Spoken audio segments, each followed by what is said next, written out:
မင်္ဂလာပါရှင်ဒီဇင်ဘာလ28ရက်နေ့မှာလုံးမဲ့စစ်ကော်မရှင်ရဲ့ရွေးကောက်ပွဲကိုဒီပိုင်းရမြန်မာနိုင်ငံသားတွေကြိုတင်မဲပေးဖို့စစ်ကော်မရှင်ရဲ့တန်ယုံအသီးသီးကနေစော်ဩနေပြီမဲ့အရင်ရွေးကောက်ပွဲတွေနဲ့နိုင်ရှိကြည့်မယ်ဆိုရင်တော့မဲပေးတဲ့သူကမရှိသလောက်နေပါနေအောင်တွေ့ရပါတယ်။အိန္ဒိယနိုင်ငံတွေဖြစ်တဲ့ထိုင်းတရုတ်အိန္ဒိယအပြင်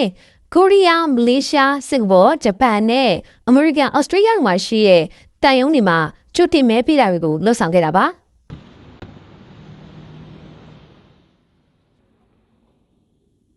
2025ခုနှစ်ဒီဇင်ဘာလအစကစပြီးတော့တမိတ်ရလိုက်မဲပေးလို့ရတဲ့ရက်တွေကိုတန်ယုံတီတီကထုတ်ပြန်ခဲ့ပါတယ်။ဒါပေမဲ့ကြိုတင်မဲလာပေးသူနေပါပြီးအဲ့ဒီအ ਨੇ စုကလည်းတန်ယုံဝန်ထမ်းတွေနဲ့မိသားစုဝင်တွေဖြစ်တယ်လို့ထိုင်းကိုရီးယားနဲ့ဂျပန်ရောက်မြန်မာတွေကပြောကြပါတယ်။မြန်မာ6000ကျော်နေနေတဲ့တောင်ကိုရီးယားမှာဒီဇင်ဘာလ6ရက်နဲ့9ရက်2ရက်တာမဲပေးဖို့သတ်မှတ်ထားပေမဲ့လို့မဲလာပေးရသူနေတာကြောင့်ရက်ထက်တိုးထားရပါတယ်။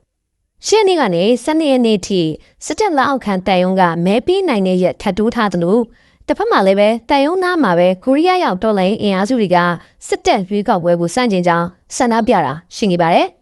။ရှုံးမျိုးကမြန်မာတန်ယုံမှာရွေးကောက်ပွဲမဲလာပေးတဲ့လူတွေရဲ့အခြေအနေဘယ်လိုရှိလဲ။ကိုရီးယားရောက်မြန်မာတွေရဲ့စိတ်ဝင်စားမှုကရောအလောက်ရှိနေဆိုတာကိုဆန္ဒပြပွဲတွေမှာပါဝင်နေတဲ့တက်ကြွလှုပ်ရှားသူကုကျော်စန်းနဲ့ဆက်သွယ်မြင်နေထားပါတယ်။တောင်ကိုရီးယားနိုင်ငံမှာရှိအင်အားစုတွေကတော့စစ်ကောင်စီကပြုလုပ်တဲ့ရွေးကောက်ပွဲကိုလုံးဝစိတ်ဝင်စားတာမရှိပါဘူးပြီးတော့တပိတ်မောက်ထားကြတာဖြစ်ပါတယ်တောင်ကိုရီးယားနိုင်ငံမှာရှိအင်အားစုတွေကစစ်ကောင်စီကပြုလုပ်တဲ့အတူရောင်ရွေးကောက်ပွဲကိုကျွန်တော်တို့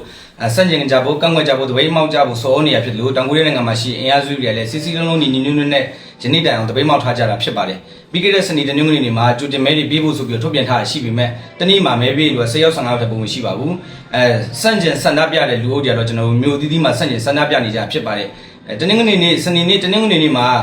မဲပေးမဲ့လူမရှိလို့တနင်္လာနေ့တောက်ကြနေ့ဒီဆက်လက်ပြီးတော့တက်တန်းတိုးပါတယ်မဲလာပေးကြပါဆိုပြီးတော့ထပ်မံကြေညာထားတဲ့ပုံမှာလဲတောင်ကိုရီးယားမှာရှိတဲ့မြန်မာနိုင်ငံသားတွေဆက်လက်ပြီးတော့တပိတ်မောက်ကြဖို့အတွက်စောနေရရှိလို့ဆက်လက်ပြီးဆန္ဒပြနေကြတာဖြစ်ပါတယ်ပြီးခဲ့တဲ့2020ရွေးကောက်ပွဲကိုကျွန်တော်ကြည့်မယ်ဆိုရင်ပြီးခဲ့တဲ့2020ရွေးကောက်ပွဲမှာအင်အားတောင်းနဲ့ချီပြီးတော့မဲပေးကြဖြစ်တယ်လို့လူတန်းရှည်ကြီးနဲ့လာရောက်ပြီးတော့မဲပေးကြတာတွေ့ရပြီးတော့ဒီနေ့2025မှာလုပ်တဲ့ရွေးကောက်ပွဲကတော့မဲပေးမဲ့လူမရှိတဲ့လောက်ကိုနေပါနေပြီးတော့လုံးဝကိုတိုင်ရုံးရဲ့ရှေ့မှာတိတ်ဆိတ်၆ကန်နေရပဲဖြစ်ပါတယ်ခင်ဗျာ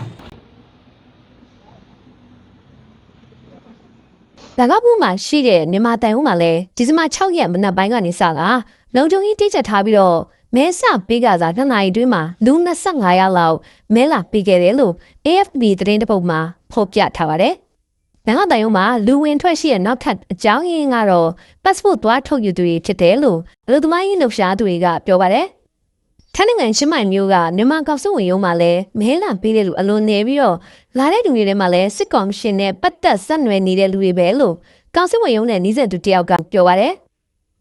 ပြီးခဲ့တဲ့2020ခုနှစ်ရွေးကောက်ပွဲတုန်းကတော့အခုလို6ကတ်နေတဲ့တန်ယုံနေရှိမှာမြန်မာနိုင်ငံသားတွေကမဲပေးဖို့တန်းစီဆောင်နိုင်ခဲ့ကြတာပါ။ကုမီယောဂဖြစ်နေတဲ့ကာလအတွင်းမှာကိုကျမ်းမာရေးအကွာအကွယ်ယူပြီးတော့တက်ကြွကြွမဲပေးခဲ့ကြတာပါ။နည်းနည်းပြောမှလည်းဘလို့ကွာရှာလို့အရင်ကတော့ဒီမဲထဲအချိန်မှာတော့ဒီလူတွေကအရင်စိတ်ဝင်စားတာပေါ့နော်။အပြီးတော့အလုံးကဝယ်ပြီးထည့်ကြတာ။အခုအဲ့ဒါတင်ပြနောက်ပိုင်းမှာကျတော့ဒီ